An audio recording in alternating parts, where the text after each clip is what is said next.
यो सानो इन्फर्मेसन जो चाहिँ युए भित्रै हुनुहुन्छ, उहाँहरू चाहिँ घुम्न जाने प्लानिङ गर्दै हुनुहुन्छ, उहाँहरूको लागि फ्री इन्ट्री भएको कतिवटा प्लेसहरू त हजुरलाई थाहा भइसक्यो होइन, धेरै भिडियोहरू आइरहेको छ।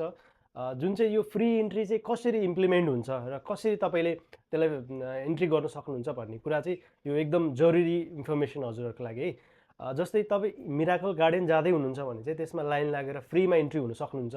र तपाईँ वाटर पार्क, एटलान्टिसको वाटर पार्क र तपाईँको त्यहाँ एक्वेरियमहरू छ, त्यसको लागि जाँदै हुनुहुन्छ भने चाहिँ तपाईँले बिहान जुन दिन तपाईँ ट्राभल गर्दै हुन्छ त्यहाँ जाँदै हुनुहुन्छ, बिहान 9 बजे तपाईँले बुक गरेर मात्रै जानु होला। त्यहाँ पुगिसक्नु भएपछि चाहिँ तपाईँको फेरि ट्रान्सपोर्टेसन कस्ट पनि गयो र त्यहाँ पुगेपछि तपाईँले पेमेन्ट गरेर मात्रै इन्ट्री गर्नुपर्ने हुन्छ।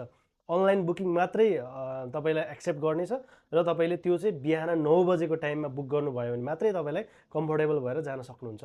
यही इन्फर्मेसन हजुरहरूलाई जुन चाहिँ यहाँ बसिरहनु भएको छ र काम छोडेर जुन चाहिँ छुट्टीमा यो ईदको टाइममा घुम्न जाने प्लान गरिरहनु भएको छ, उहाँहरूको लागि यो भिडियो सेयर गरिदिनु होला। धन्यवाद।